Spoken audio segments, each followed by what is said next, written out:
kalau orang mengaji nahwu nah, dia kata apa tidak qaribatun minal muhsinin. Sebab dia jadi khabar. Rahmat itu kan isim, inna tu muannas. Apa khabar dia tu muzakkar. Kadang-kadang kan orang hak tak erti, orang hak nak kritik dia lagu tu lah. Dia tidak ngaji banyak. Padahalnya Quran ni orang aku belakang dah. Dia mungkin boleh kata ini tak belaga dengan kaedah Arab.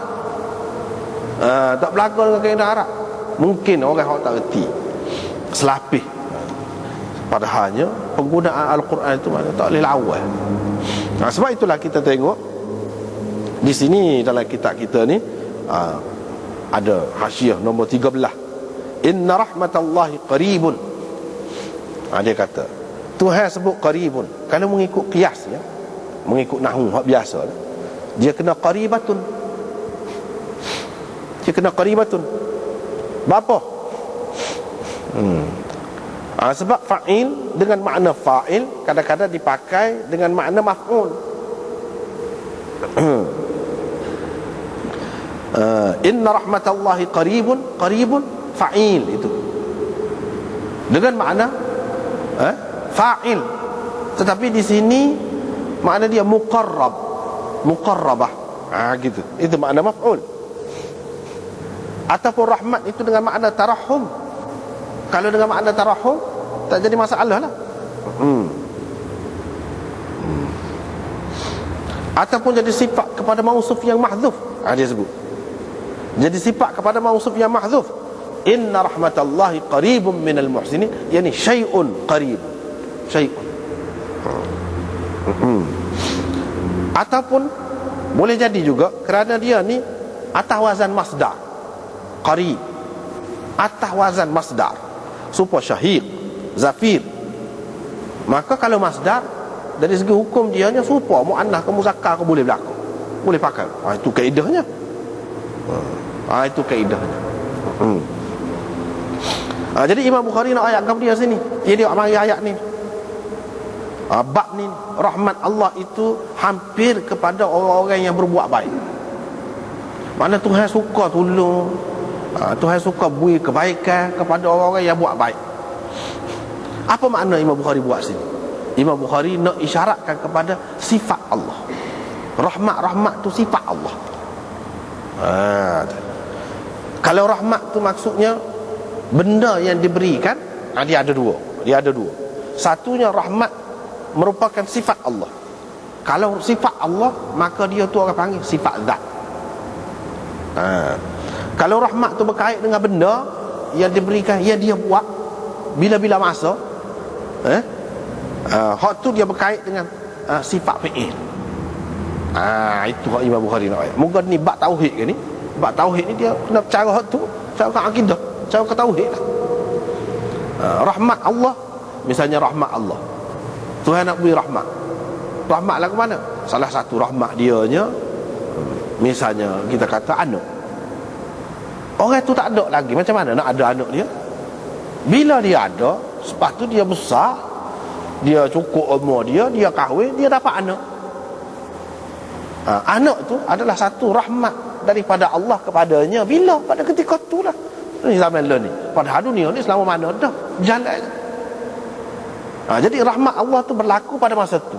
Hak rahmat Allah berlaku pada masa tu orang panggil sifat apa tu? Sifat fi'il. Sifat fi'il, sifat perbuatan dia yang berkait dengan perbuatan dia. Yang ni nyata rahmat tu pada masa tu. Pada masa tu. Sifat rahmat, sifat zat ni mana? Yang sentiasa ada pada dia. Sentiasa ada pada dia. Jadi kalau kata sifat zat, maknanya hak ni sedia. Tidak ada permulaan. Bukan baharu. Tidak. Sifat rahmat tu bukan baharu kalau melihat kepada sifat zat dia. Tetapi kalau sifat rahmat tu dilihat kepada apa yang dilakukannya dari semasa ke semasa, maka itu mengikut sesetengah ulama, dia kata baharu. Seperti Asy'ariyah, dia kata baharu. Sifat tu baru. Baru tu dari segi apa? Dari segi benda yang dilakukan. Misalnya anak orang tadi yang baru ada pada zaman sekarang ni. Pada zaman sekarang ni 2008 misalnya kita kata, pada bulan sekian-sekian, hari bulan sekian-sekian, baru ada. Tidak baru ke tu? Rahmat Allah tu nyata baru. Hak tu benda yang dibuat oleh Allah SWT tu, kesan daripada perbuatan itu baru. Dia buat pada masa tu, tidak kata kena buat dulu. Pada masa tu, bila-bila masa dia nak buat.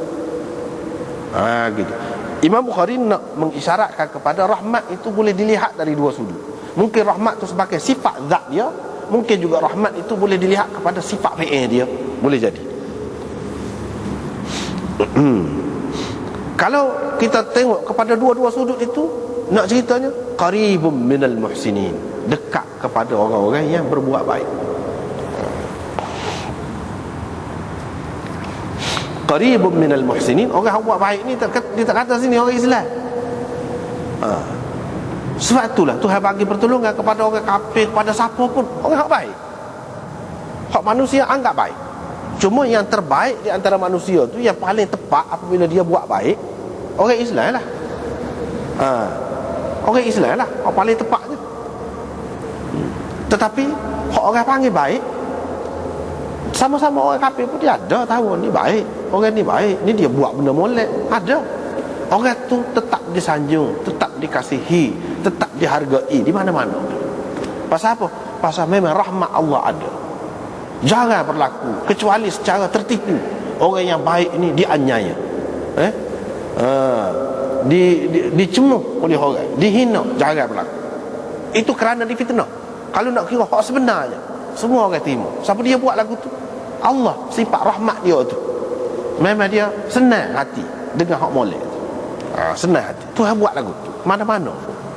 Itu makna rahmat Allah tu ada. Ada pada setiap orang yang buat baik. Dan memang manusia suka kepada kebaikan, hak baik. Riwayat daripada Usama bin Zaid, dia kata ada salah seorang anak kepada salah seorang anak perempuan Nabi SAW nak mati dalam keadaan nasab.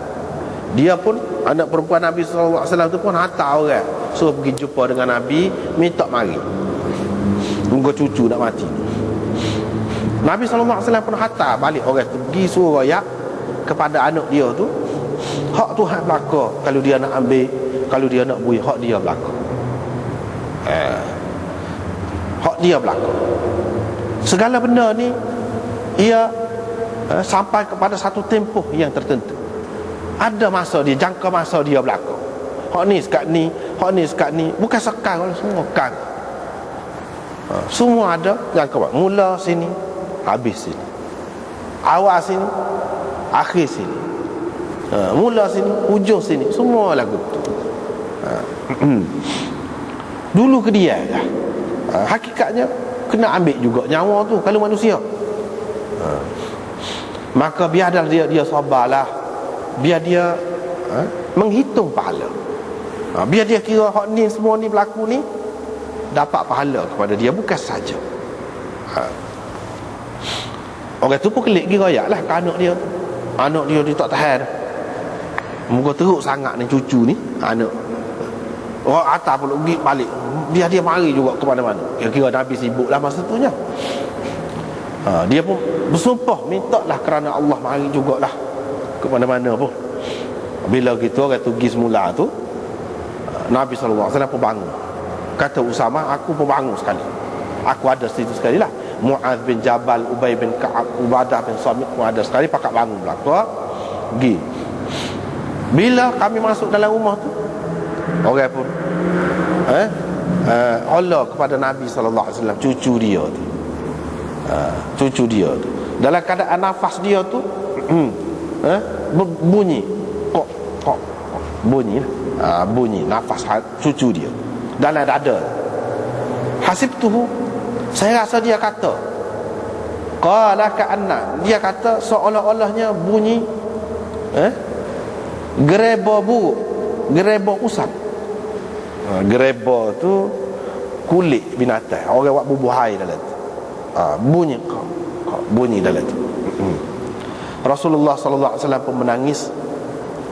Maka Sa'ad bin Ubadah berkata, adakah engkau menangis? Nabi SAW bersabda, Allah hanya mengasihani dari kalangan hamba-hambanya orang-orang yang mengasihani orang lain. Orang-orang yang ada belah kasihan. Tuhan kasihan kepada orang yang kasihan kau. Gitulah. Ada belah kasihan.